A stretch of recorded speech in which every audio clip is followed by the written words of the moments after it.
Hey, salut tout le monde, Mani Arcegard 68 pour le grand blabla sur la série de Team Magic E6.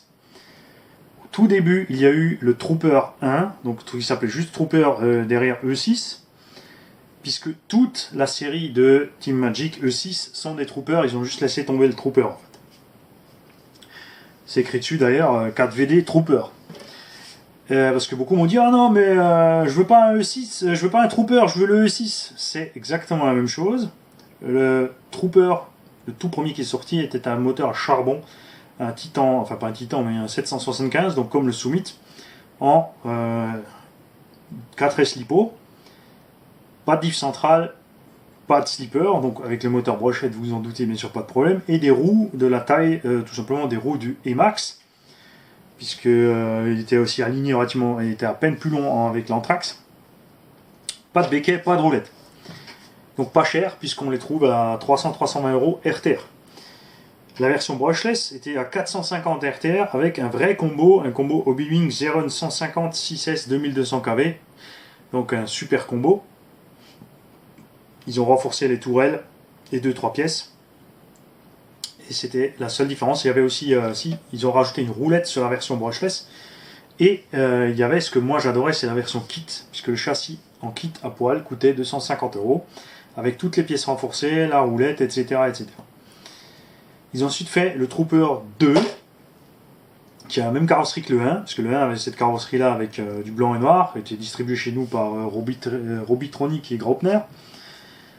Par contre, la version Robitronic, le Robitronic Hurricane, elle avait un Castle Mamba 2.2 à bord et un servo Savox étanche. Sur le Trooper 2, ils ont aussi mis le servo Savox étanche. Par contre, un combo un peu moins puissant en 4S, je dirais du goût LRC, donc un peu gourmand, quand même assez performant. Enfin, au prix où cette machine a été vendue, c'était largement suffisant. Et en 4S, on ne courait pas non plus le risque de flinguer la transmission, mais on y arrivait quand même. Ils ont ensuite fait le Trooper 3 HX, qui a cette superbe carrosserie bien large. Vous l'avez vu dans la présentation, on passera là.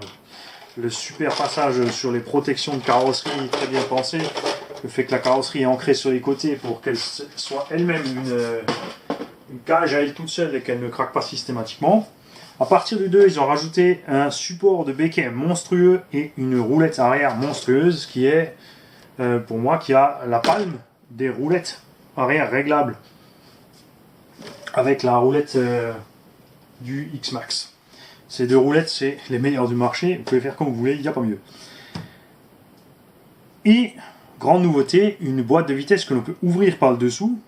On enlève 4 vis et on peut enlever la spool et y mettre un différentiel central qui est en option, qui coûte une soixantaine d'euros. Malheureusement aussi, le Trooper 3 HX livré avec un combo 4S, donc un Mario Hobby-Wing, très bonne qualité. Il y a un moteur Goul RC rebadgé autrement, comme ceux qu'on trouve chez Hobbytech. Et ouais. Du pas trop cher, relativement performant, un peu gourmand, mais tout à fait acceptable pour le loisir bien sûr. Mais un peu mou avec le poids et la taille de l'engin, ce 2500 kV était quand même assez gourmand pour des performances assez moyennes. Enfin, je dirais que c'est un moteur qui s'adapte beaucoup plus à un buggy qu'un engin de ce poids-là. Les amortisseurs en plastique, je n'ai jamais réussi à en casser. Ni même les user, ni même à faire qu'ils fuient. Les tiges amortisseurs, jamais cassés non plus. Les triangles inférieurs, jamais cassés. Triangle supérieur, j'en ai cassé 2 ou 3. Sur la version B et S qui a des triangles renforcés. C'est pas le triangle lui-même qui a cassé, c'est l'ancrage du triangle ici, là où passe l'axe dedans. J'ai déformé l'axe et j'ai cassé la fixation puisque ceux-ci sont flexibles. Beaucoup n'aiment pas, mais je le répète, laissez ces triangles flexibles. Si vous faites un gros crash, ils vont se vriller, vous êtes sur le terrain avec votre petit tournevis, vous sortez la vrille, vous n'avez ni plié cardan, ni biellette, ni rien, vous êtes reparti. C'est une chose qui n'a pas changé, ce sont les micro-biellettes, ici de direction et de train arrière. Ça, c'est un peu un reproche. Bien sûr, à l'avant, avec le sauve-cerveau, pas de souci. À l'arrière, j'ai utilisé tout simplement des biellettes de Truggy Nord pour régler mon problème. Et le seul point faible donc, de cette machine, ce sont les fusées. Et l'absence de diff central, mais que vous pouvez avoir en option, sauf sur la version BS où tout est fourni. Plus de soucis. Les pare-chocs aussi avant-arrière, avant donc ici, puisqu'à l'arrière la roulette suffisamment solide et flexible. Un peu le même souci que l'HPI Savage. Ils ont fait juste deux bras vers le bas, séparés. Donc sur les gros chocs, ils peuvent s'écarter. À l'avantage qu'ici, ça s'écarte pas trop vite, puisqu'ils ont eu la bonne idée de mettre des carrés dans le pare-choc, donc ça tourne pas forcément. Et quand ils s'écartent, les axes ne peuvent pas se barrer, les axes sont fixés indépendamment. La direction est très bien faite aussi, très solide, facile à régler, très efficace.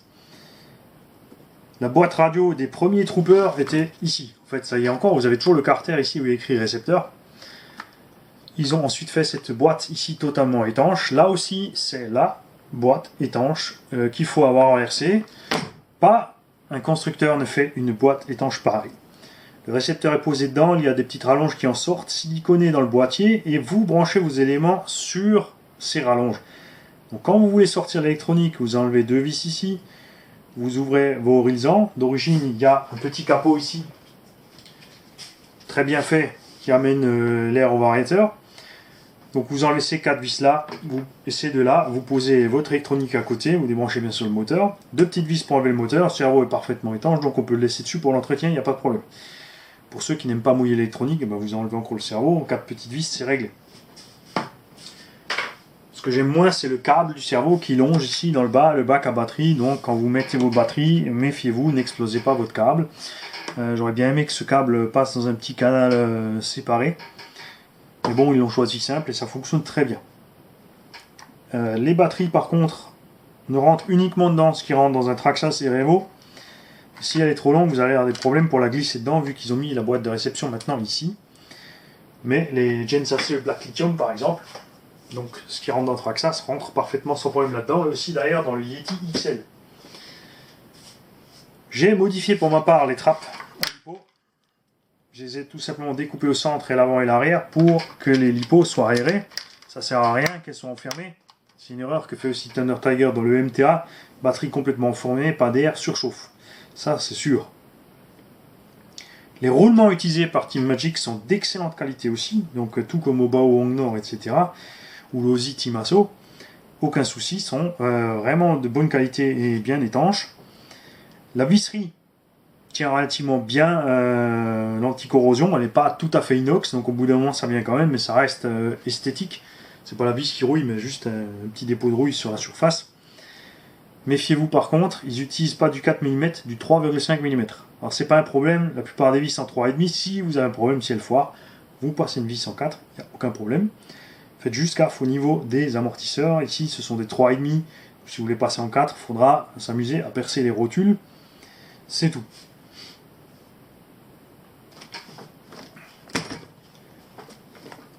L'engin est très bien pensé, ils ont fait un châssis style Traxxas, c'est-à-dire qu'il est plus haut au centre que sous les ponts, ce qui confère une super capacité de franchissement. Là j'ai des roues un peu plus petites que celles d'origine, je peux passer mon poing sous le châssis, sous le bulkhead avant-arrière, quand c'est en débattement libre. Les autres trucs géniaux de ces châssis, c'est la suspension d'origine est super bien réglée, le véhicule a beaucoup de débattement libre, donc il est très mou dans le tout-terrain, et quand vous arrivez en bas, il est très stable, c'est-à-dire qu'il tient très bien la route même sur le dur, et quand vous faites des sauts, il devient vraiment très dur en bas, il encaisse bien les sauts, tout ça avec une toute petite cale de rien du tout. Bien sûr, si vous faites des gros sauts, vous rajoutez la grosse cale qui va bien, il sera un peu plus dur pour les sauts, et il n'ira pas taper aussi vite le fond. Mais là aussi, c'est super bien foutu, les patins avant-arrière, vous pouvez les user à mort, les changer, ils ne coûtent pas grand-chose, ces petits patins, c'est quelques euros. J'ai toujours pas réussi à en flinguer. Par rapport au Trooper 1, ils ont aussi modifié ici, à partir du 2, le renfort de châssis avant-arrière est plus gros, et il a un bourrelet en plus, pour qu'on tape ici dessus, et non pas sur les bulkheads. Les pièces sont très faciles à avoir, je le répète, HRC Distribution, c'est ont un site français, ils vont vous donner la liste des boutiques qui distribuent Team Magic. C'est vrai qu'en boutique, vous n'allez pas le trouver tout de suite, ni les pièces. Team Magic fait beaucoup de pistes et de drift. Ils sont d'ailleurs même champions du monde dans certaines catégories. Et les boutiques représentent mal leur Monster Truck, etc., etc. Pourquoi, je ne sais pas. Hein, c'est à eux de voir et de gérer. Le fait est qu'il y a plein de boutiques en France qui livrent du matériel Team Magic, donc il suffit de les appeler, vous donnez le numéro de la pièce, ils vont commander chez HRC Distribution, et vous allez avoir rapidement vos pièces en France, sinon eBay, RC Willpower. Il y a beaucoup de sites allemands aussi sur eBay et directement hors eBay qui le font. Donc les Allemands nous livrent très rapidement en France, et c'est hyper fiable, il n'y a pas de souci. Le BES, lui, par contre, c'est encore une autre histoire. Il est un peu plus lourd parce qu'ils ont mis des tourelles plus grosses encore. Ils ont mis des cardans plus gros, des noix de cardans plus gros, puisque, je vous l'ai dit au cours de la présentation du BES, les noix et les axes de cardan sont aussi grosses que celles du X-Max. C'est pour vous dire que je n'ai pas réussi à flinguer de transmission de Trooper 1, une fois que j'avais installé un diff central, je précise. Je n'ai pas réussi à flinguer la transmission du 2, ni du 3 ici, qui a encore un poil plus gros que le 2. Et le BS, c'est carrément trop, puisqu'on pourrait y foutre vitesse, qu'on n'arriverait pas à flinguer cette transmission, c'est certain. Grâce, bien sûr, au diff central. La boîte de vitesse est hyper compacte. La version plastique est très bien. Je la préfère même à la version alu, il y a une option alu, parce que sur l'option alu, vous avez un patin ici qui passe par-dessus la lipo, et vous gêne donc quand vous voulez rentrer la lipo dans les bacs. Alors maintenant qu'il existe plein de tailles de lipo, c'est absolument plus un problème, comme vous l'avez dit, les Genza se rentrent très bien, les Fluréon rentrent très bien, ce qui ne rentre pas par contre c'est par exemple les Turnigi, qui sont un poil plus larges et plus hauts que les autres, donc ça ne passe pas. Méfiez-vous aussi, pas de hardcase, si vous prenez les 3S hardcase, elles vont être trop hautes, elles ne rentreront pas. Team Magic livre pour ceci des sangles, si vous voulez mettre par exemple des hardcases plus courtes, puisque les sangles ne permettent pas d'utiliser la longueur complète du compartiment, par contre vous pouvez grimper un peu plus en hauteur, donc on pourrait rentrer des hardcases, mais là pareil, pas n'importe lesquels. Donc les 4500 par exemple Coralie en 3S rentrent parfaitement. Par contre, les lipo Coralie ne tiennent pas la distance, donc je vous déconseille de prendre des lipo Coralie. Je ne sais pas si le taux de décharge est complètement erroné là-dessus, mais bref, c'est comme ça. Donc les seuls bémols pour moi de cet engin, c'est le manque de diff central, et j'aurais aimé des bacs à batterie un peu plus larges, puisqu'il y a la place sous la carrosserie, un peu plus de place pour les lipos, mais ça s'arrête là. C'est un engin très joueur, c'est un peu plus court qu'un Savage XL ou qu'un Sen ou qu'un Summit. C'est un peu plus long qu'un Erevo et que certaines autres machines. C'est vraiment bien équilibré au milieu, c'est très agréable, vous l'avez vu sur les vidéos où je saute, c'est vraiment très facile de sauter et de faire des figures avec cet engin. Et je le répète, une solidité à quasi toute épreuve. Sur le BS que j'ai vraiment utilisé à fond la caisse, j'ai réussi à casser le châssis en plein hiver suite à des dizaines, des vingtaines, des cinquantaines de sauts loupés où j'ai tapé sur le cul. Je n'ai tordu à aucun moment de tourelle de suspension, plié d'amortisseur, cassé de triangle inférieur, j'ai cassé 2 fusées. Donc ici tout de suite remplacer les 4 par la version alu. Si vous avez les versions plastiques, vous pouvez avoir le problème des petits tubes ici qui fixent les rotules, qui craquent et qui sortent. Donc vous percez, ça je vous l'ai montré sur la vidéo du Trooper, vous percez les fusées, vous mettez une petite vis M3 dedans. C'est aussi faisable sur l'alu, vous percez proprement dans l'alu, vous pouvez même faire un filetage dans l'alu, mettre un petit BTR ou une vis à travers pour aller fixer la cale qui bute sur la rotule. Tout simplement. Il n'y a pas de grandement d'autres améliorations à faire sur cette série de véhicules. Ce que vous pouvez faire sur les Troopers de 1 à 3, si vous n'avez pas la boîte alu, c'est ici, cette plaque est maintenue par 4 vis sur la boîte centrale. La boîte centrale est assemblée par 4 vis séparément. Donc ce que moi j'ai fait, c'est que j'ai percé tous mes trous dans la plaque, et toutes les vis qui tiennent la plaque tiennent aussi le carter de la boîte ensemble. Ce qui fait que je n'ai plus de déformation de cette plaque moteur sur les gros chocs, parce que ça m'est arrivé une fois sur un gros saut loupé, que le moteur s'est retrouvé en travers, parce que cette plaque s'était déformée, j'ai donc changé la plaque, percé, et bien sûr, évidemment, comme il y a beaucoup plus de vis, il n'y a plus de déformation possible. À l'entretien, cette machine est hyper simple, le petit produit qui va bien, un petit coup de jet d'eau, un petit coup d'huile, et c'est reparti. C'est comme le Hyper MT et comme le Sen ou le X-Max, un des véhicules quasi sans entretien. Rien à voir avec un Erevo, beaucoup plus solide, tout aussi rapide, tout aussi endurant, tout aussi... Et tout comme beaucoup d'entre vous, je suis toujours aussi fan du R-Evo, il me plaît toujours autant. Voilà. J'espère que j'ai répondu à tous ceux qui avaient des doutes sur cette machine et qui ne connaissaient pas la différence entre le 1, 2, 3 et le BS. À savoir aussi, le 1, pour le 1, vous ne trouvez plus de couronne de différentiel à la bonne taille. Si vous prenez les couronnes de différentiel, tu vois, Dylan, tu as même de la réserve, du 2, elles ne rentrent pas, elles sont plus grandes. Il est nécessaire de prendre le bulkhead avec, donc pensez-y si vous remplacez les pièces du 1 par les pièces du 2, prenez les diffs et les bulkheads avec. Le reste est pareil.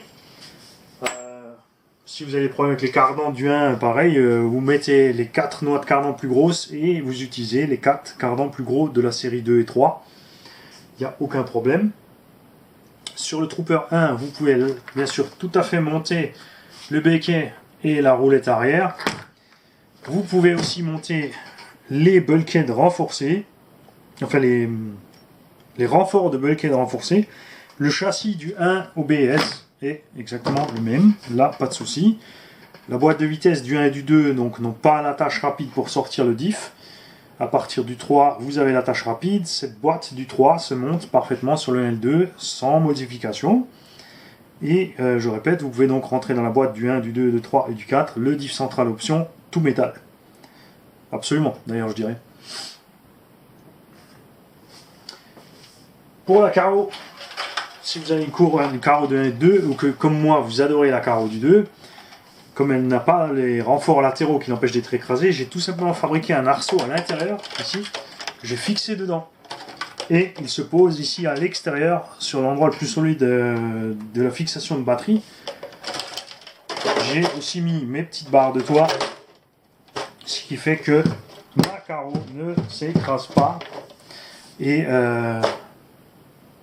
explique la durée de vie de cette carrosserie, tout simplement. Au niveau du béquet, là aussi, un petit détail que j'ai oublié, Team Magic n'a pas fait un écrou sur le dessous, ils ont mis des vis autotaradeuses pour une simple raison, c'est que si vous frottez à l'envers sur la route, si vous avez fait un plein gaz, vous vous retrouvez sur le toit, au moindre obstacle, vous avez arraché le béquet et son support. Donc il y aura des vis autotaradeuses, les vis vont s'arracher, le béquet va se séparer tout seul de l'arrière sans casser.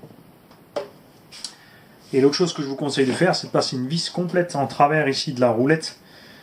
Si une fois celui-ci n'a pas encore eu de problème, sur le BS j'ai eu le souci que tout simplement la tête de vis a traversé le plastique. J'ai donc mis une vis complète à travers et un écrou, tout comme c'est le cas sur le Hobaou Hyper MT. Deux petites cales entre le pare-choc et l'avant de la carrosserie, comme je fais aussi sur beaucoup de mes engins, le Hyper MT et le X-Max, parce que la carreau d'origine est trop près du pare-choc, donc dès que vous enfoncez le pare-choc, vous allez abîmer le nez de la carreau et l'arracher sur les fixations. Ça, ici, il n'y a pas de souci. Team Magic a assuré aussi la fixation de carreau avec des grosses rondelles qui sont fixes sur les fixations. Vous êtes donc tranquille à ce niveau-là. Sur le dessus, je vous conseille, comme d'hab, d'utiliser des petites bandes de Lexan, même si ça s'appelle Lexan, mais les Français disent Lexan, alors je vais vexer personne, on va dire Lexan. Que vous posez dessus, vous mettez les clips, ce qui fait que la carreau ne sera pas transpercée par le clip en cas de choc.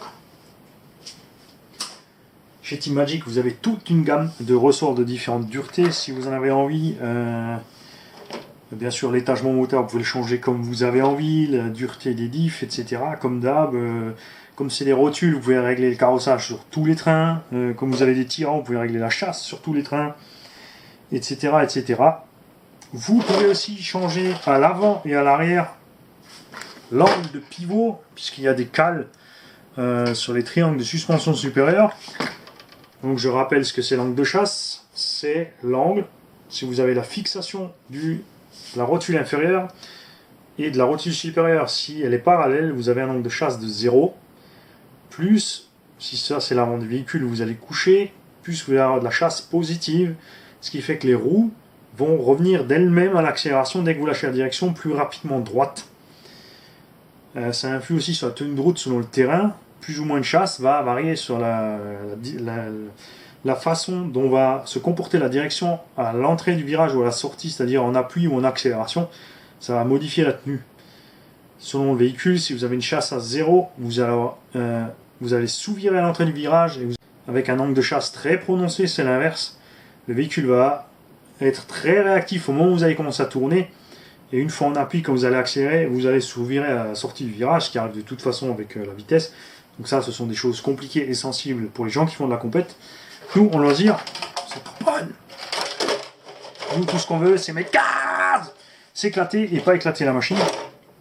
Même si des fois, on n'y coupe pas. Évidemment, c'est pas un modèle de compète, donc il y a du jeu sur les trains de rotule, etc., les fusées. Ça reste un MT, et je le répéterai toujours, un MT, c'est pas un scalpel, c'est une massue. Vous n'allez pas vers l'arbre, vous allez à peu près vers l'arbre. Après, à vous de l'éviter. Salut tout le monde, à bientôt pour un prochain épisode. Et n'hésitez pas, balancez-moi vos coms, dites-moi ce que vous aimeriez savoir ou voir, et pourquoi ci, pourquoi ça, etc. etc. On m'a demandé aussi un tuto sur les slippers. Donc je vais démonter un slipper d'une de mes machines, sauf si j'en ai un dehors, et je vais vous faire ce petit tuto là aussi. Salut les gars!